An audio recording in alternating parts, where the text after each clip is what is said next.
Haleluya, puji nama Tuhan, salam sejahtera Bapak Ibu Saudara yang diberkati oleh Tuhan.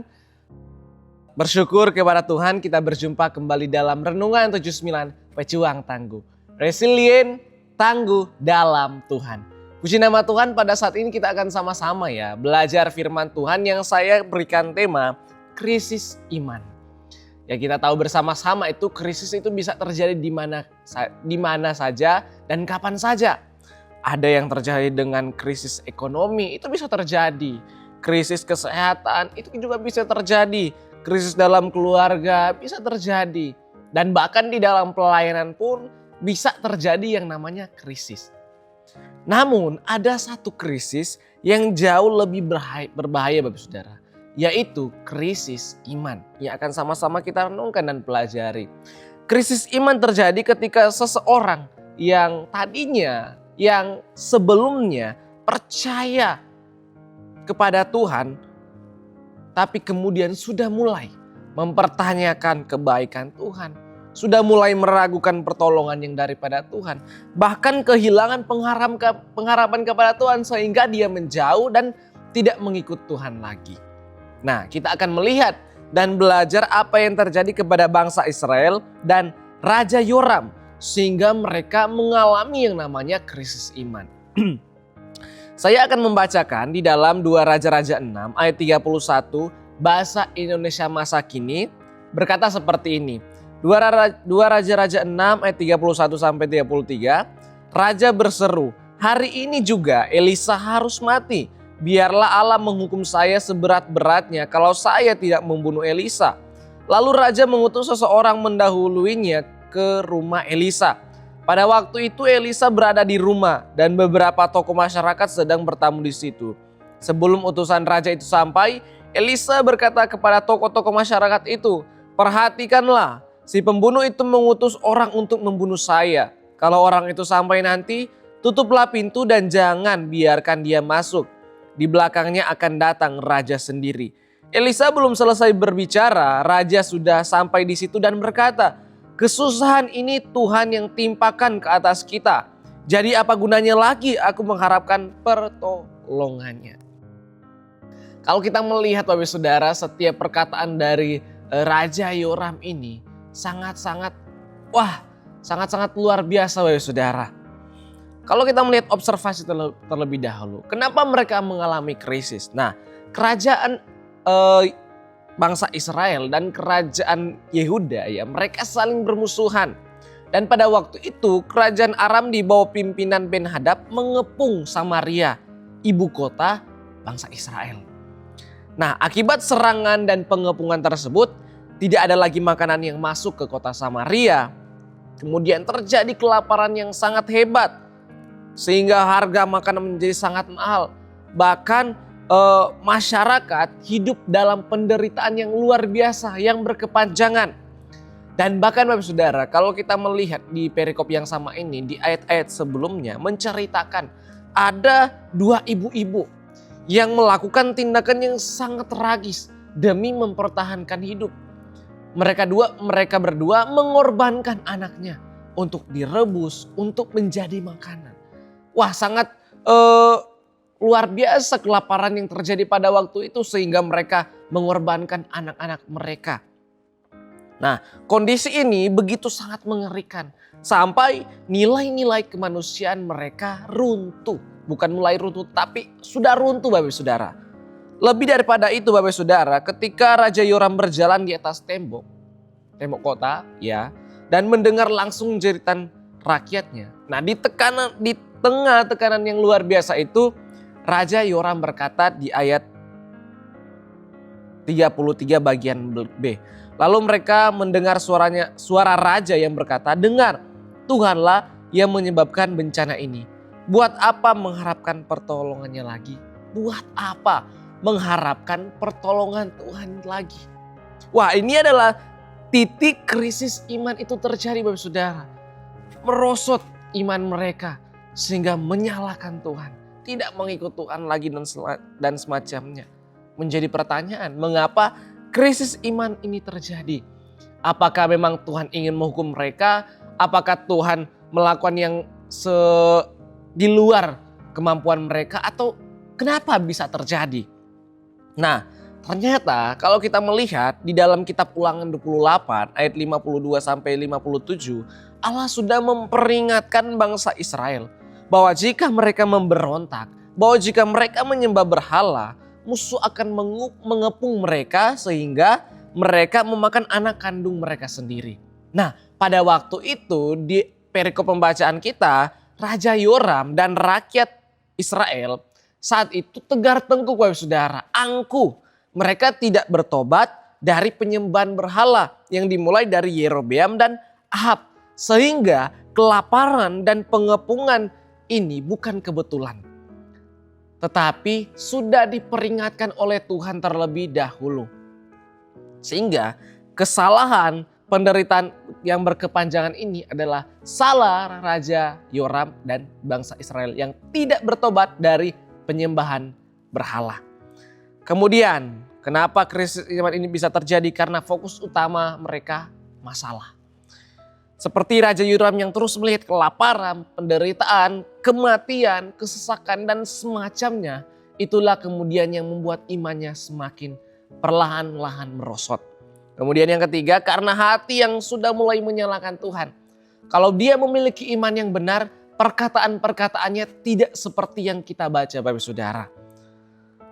Kalau kita melihat sekali lagi di ayat 33 bagian B berkata, lalu mereka mendengar suara raja yang berkata. Yoram berkata, dengar, Tuhanlah yang menyebabkan bencana ini. Ya, Raja Yoram menyalahkan Tuhan. Padahal kalau kita melihat sebelum-sebelumnya, wah, Tuhan menolong mereka dan lain semacamnya. Tetapi pada kasus ini dia malah menyalahkan Tuhan. Berarti imannya itu salah. Motivasi imannya itu salah. Krisis iman sering dimulai ketika seseorang tidak lagi memahami pekerjaan Tuhan dan akhirnya menyalahkan Tuhan. Apa yang tidak dimengerti itu kemudian berubah menjadi kekecewaan. Kekecewaan yang tidak diselesaikan berubah menjadi keraguan. Nah, keraguan yang dipelihara berubah menjadi krisis iman. Sehingga yang ujung-ujungnya menyalahkan Tuhan. Nah, ada beberapa hal yang dapat kita pelajari di interpretasi Bapak Saudara bahwa yang pertama, krisis iman bisa dialami siapa saja. Tidak menuntut kemungkinan kami pun hamba-hamba Tuhan pasti mengalami yang krisis iman. Tetapi kalau itu terjadi, apa yang menjadi respon kita? Nah, krisis iman bisa dialami siapa saja. Nah, pada waktu itu yang mengalami krisis iman bukan rakyat biasa saja. Walaupun kita tahu apa yang terjadi kepada mereka. Yang ibu-ibu memakan anaknya sendiri, yang merebus anaknya dari hari demi hari. Sehingga krisis iman itu terjadi kepada rakyat biasa. Dan bahkan bukan hanya rakyat biasa yang mengalaminya. Tetapi seorang raja, seorang tokoh tertinggi yang memimpin bangsa Israel mengalami krisis iman tersebut.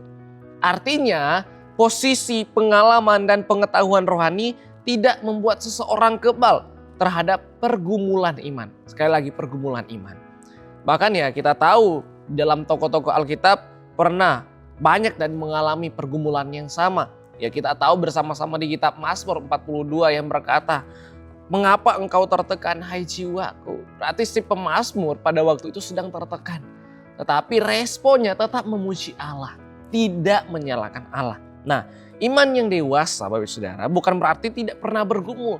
Bukan berarti tidak pernah mengalami masalah, tekanan dan lain semacamnya. Melainkan iman yang dewasa adalah tetap mencari Tuhan di tengah pergumulan. Tetap mengandalkan Tuhan di tengah tekanan. Dan tetap memuji Allah apapun situasinya. Itulah iman yang benar. Kemudian yang kedua, Tuhan tetap bekerja bahkan ketika kita meragukannya. Krisis iman itu bisa terjadi kepada saja. Tetapi yakin dan percaya bahwa Tuhan tetap bekerja bahkan ketika kita meragukan pertolongannya. Menariknya, tepat setelah pasal ini, Tuhan melakukan mujizat besar yang kemudian membebaskan Samaria. Wah, awalnya Raja Yoram tidak mengerti akan hal ini Bapak Saudara. Tetapi menariknya di pasal 7, saya akan baca ayat 6-7 berkata seperti ini. Sebab Tuhan telah membuat Tentara Aram itu mendengar bunyi kereta, bunyi kuda, bunyi tentara yang besar. Sehingga berkatalah yang seorang kepada yang lain, sesungguhnya Raja Israel telah mengupah raja-raja orang Het dan raja-raja orang Misraim melawan kita supaya mereka menyerang kita. Ayat 7. Karena itu bangkitlah mereka melarikan diri pada waktu senja dengan meninggalkan kemah dan kuda dan keledai mereka serta tempat perkemahan itu dengan begitu saja. Mujizat besar terjadi Bapak Saudara.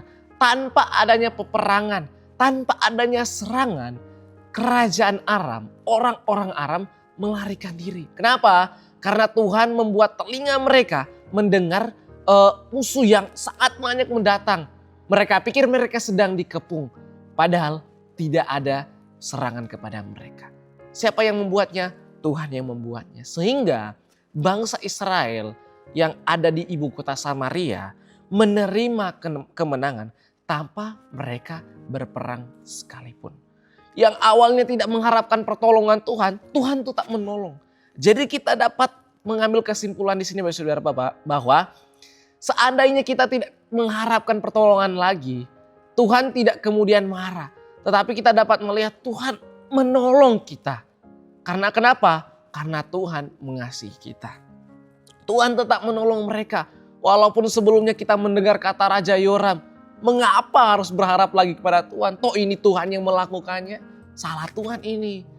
Tetapi kita dapat melihat, membuat semua orang percaya bahwa sebenarnya Allah sangat mengasihi manusia sehingga melakukan banyak cara untuk menolong kita. Sehingga aplikasinya dalam kehidupan kita, krisis iman itu bisa terjadi kepada siapa saja dan tidak kemungkinan itu bisa terjadi kepada saya.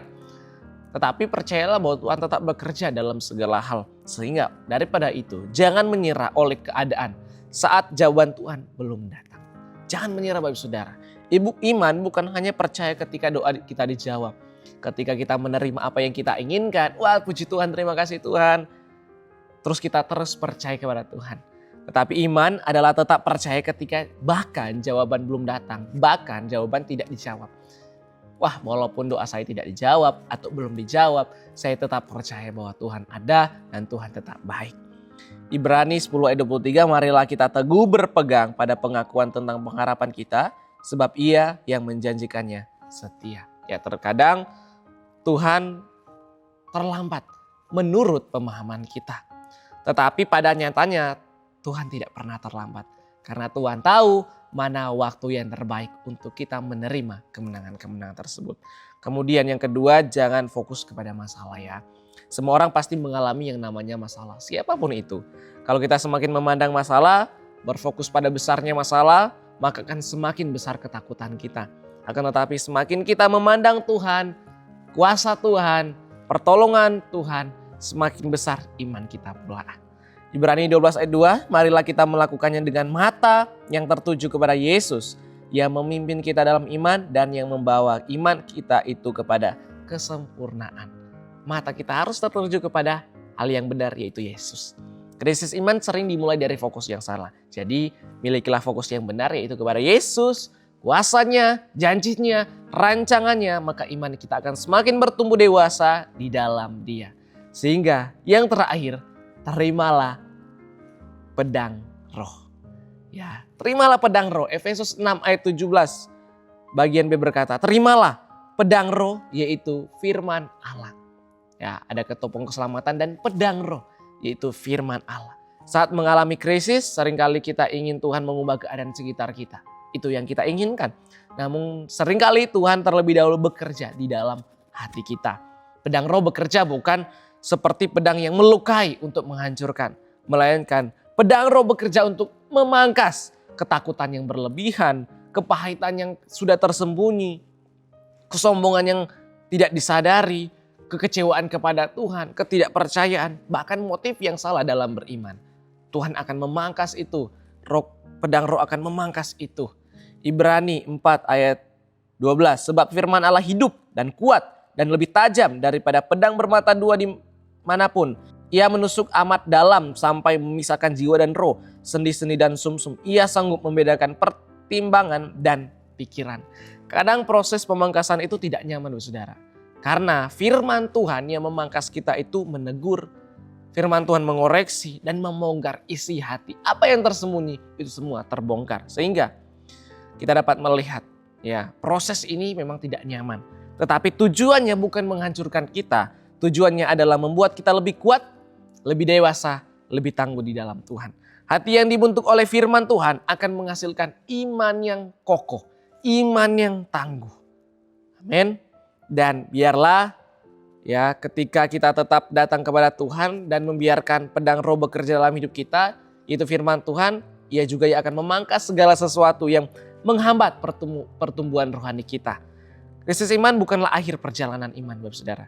Seringkali justru di tengah krisis tersebut, Tuhan sedang membentuk iman yang lebih kuat, lebih murni, lebih tangguh, dan lebih dewasa daripada sebelumnya. Milikilah iman yang tangguh di dalam Tuhan. Amin. Terima kasih telah mengikuti Renungan 79 Pejuang Tangguh. Kiranya firman ini dapat memberkati kita. Bapak Ibu Saudara yang ingin didoakan untuk pokok-pokok doa tertentu, atau ingin menceritakan kesaksian mujizat kesembuhan, pemulihan masalah keluarga dan lain-lain, dapat disalurkan melalui chat WhatsApp di nomor 081327420088. Tuhan Yesus memberkati. Mari kita satu dalam doa, kita berdoa. Bapa di sorga, kami mengucap syukur Tuhan untuk setiap kebaikan, pertolongan yang Tuhan nyatakan dalam kehidupan kami. Tuhan kiranya yang tolong kami, bentuk kami dengan firman-Mu Tuhan, supaya kami mendapatkan iman yang kuat, iman yang tangguh di dalam Tuhan, iman yang benar di dalam Tuhan. Sehingga apapun yang terjadi dalam kehidupan kami mau memuji Tuhan. Kami mau tetap menaikkan pujian kami mau tetap percaya bahwa Tuhan itu baik dalam segala hal. Terima kasih Tuhan, kiranya Engkau memberkati keluarga GPD El Shaddai Magelang, dimanapun mereka pergi dan berada. Jadikan firman Tuhan ini hidup dan kuat di dalam hati mereka. Allah, dialah yang mengikat pinggang keluarga GPDI El Shaddai Magelang dengan keperkasaan dan membuat jalan kami rata, yang membuat kaki kami seperti kaki rusa dan membuat keluarga GPD El Shaddai Magelang berdiri di bukit. Terima kasih Tuhan, menyerahkan doa, pengharapan, masa depan kami ke dalam tangan-Mu. Di dalam nama Tuhan Yesus Kristus kami berdoa mengucap syukur. Haleluya. Amin.